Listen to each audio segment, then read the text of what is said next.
So how long do I have to support my child for? There have been lots of questions about a recent change to Jamaica's Maintenance Act. What people think happened is that the law was changed to say that instead of maintaining your child up to age 18, you have to maintain the child up to age 23. Well, I don't really saw it go, but this is a place where you come to get the real deal, the real information.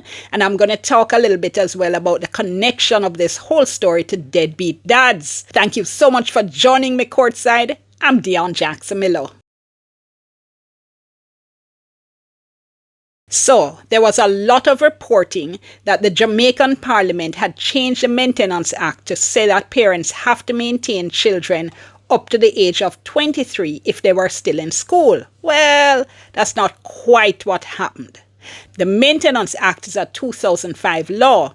It says that every parent has an obligation, to the extent that they are capable of doing so, to maintain their unmarried child who is a minor, meaning under 18, or if the child needs the maintenance because the child has some kind of physical or mental infirmity or disability. And by the way, the Act also says that every grandparent has an obligation, to the extent that they can do so, to maintain their unmarried grandchildren if the parents can't maintain the child, either because the parents are dead or have some kind of physical or mental infirmity or disability. So there's a lot that's interesting in the Act, but let's focus on the issue of how long you have to maintain your child, okay? Now, since this Act was passed in 2005, that's nearly 20 years ago, the Act has said that once the court is satisfied that a child, in respect of who a maintenance order has been made, is or will be engaged in education or training after reaching 18, and if for the purposes of that education or training, payments should continue after the child has reached the age of 18, the court can direct that the order remain in force until the date that the child is 23 years. So, what's that in English?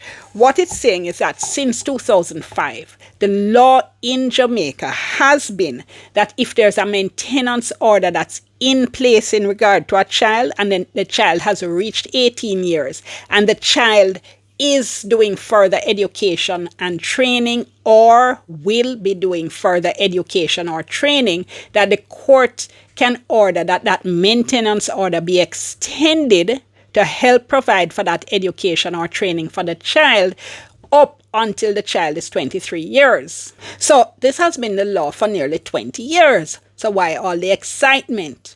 Well, the law was recently changed as a result of some behavior by some very disgusting parents. When I hide and talk, right?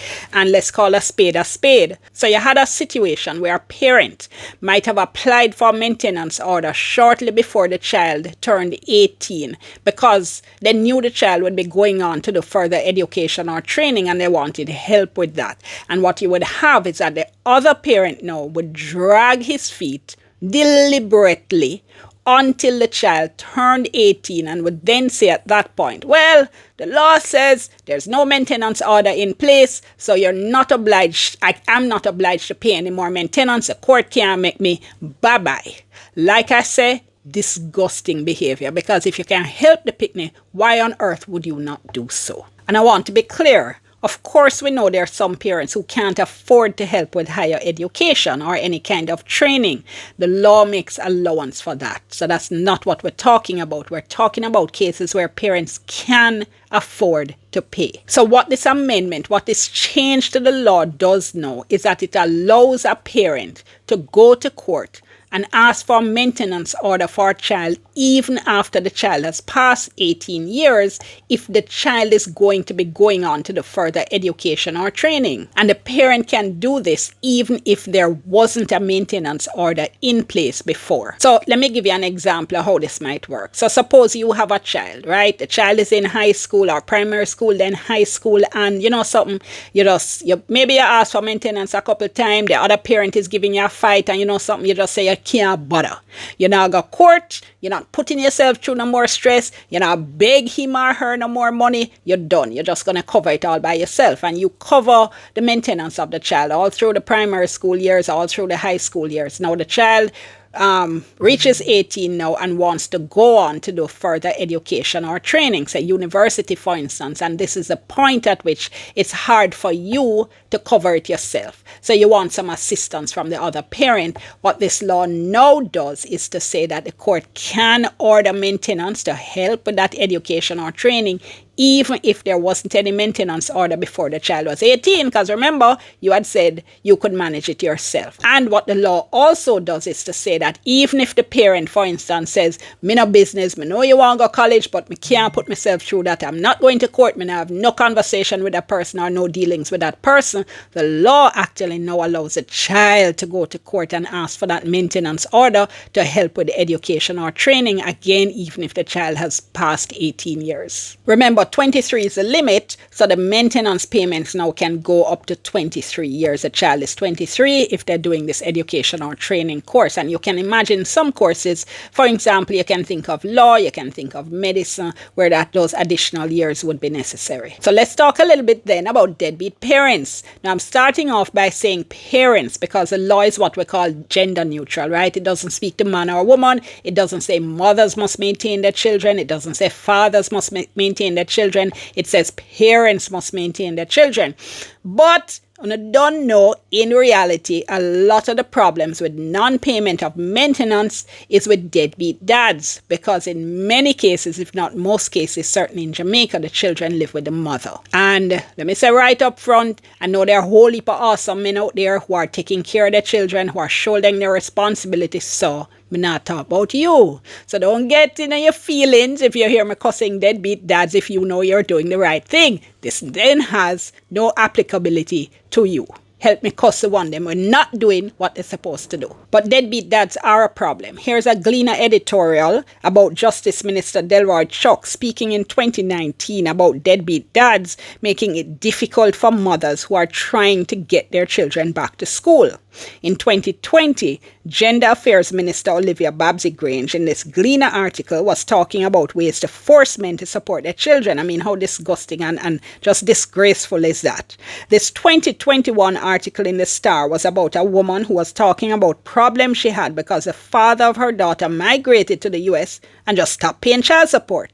And here's opposition Senator Damian Crawford talking about the problem in 2022. So I could go on and on, you know it, and I'm sure you all have plenty stories about the deadbeat dad situation as well. You know, let me know what are some of the situations you've seen and what you think about this issue. Comment below, all right? No, I know there can be all kinds of problems between mothers and fathers. I know that all kind of bad feelings can develop. You know, people do all kind of things when they hurt. I know there can even be developing hate between the two. But for God's sake, find a way to keep that out of the situation where you're supposed to be maintaining your child. You're going to hate the other somebody so much that you refuse to give the parent maintenance and you're willing to see your child go without. How that makes sense for somebody who is supposed to be loving their children? How that makes sense? Now, we know mothers are not all angels. We know this. So I know there are situations in which fathers don't want to give women money because they say that the money is not being spent for the purpose it's given for. The child is not benefiting. The child is still doing without. So Sherlock, find a solution, man. There are all kinds of things that you can do. Pay the school fee money, for instance, directly to the school without giving it to the mother to pay to the school. So you know that it's covered. Arrange with the school canteen so that you've paid for lunch for the month. So all the child has to do is come and collect lunch. So again, you're not thinking about giving the mother money and wondering if the child is getting lunch money. Buy the child's books. Pay directly to the bookstore. Pay for the child's uniforms directly to the supplier. There are all kinds of things you can do. But just to say, right, that this thing where you put yam and banana in one box and carry it, come and say, all right, I'm sharing food, but I'm not giving you cash because I don't trust you, that's not on. because cash is needed for the many, many needs of the child. I mentioned some of them, the school, the healthcare, and so on. And for the people asking me, hold on, Dionne, why aren't you talking about deadbeat moms? Because yes, we know there are situations, even though they're in the minority, where the children live with the father and the mother is refusing to support. We know there are those situations. And yes, obviously, the woman them worthless same way. Obviously, yes, you're supposed to maintain your picnic. Do better, man. Do better. And what needs a whole separate video, it's a custody issue. I have to do a separate video on that, and especially mothers who are restricting access to their children. Again, trash behavior. Do better. Unless it is that you have some kind of fear that the father is harming the child, do not weaponize access to the child. Even if the man is not paying child support, make the man see the pitney. Let the father bond with the child, all right? Do not keep children from their parents. It's just not right. Thank you so much for joining me courtside. I'm Dionne. I'll see you next time.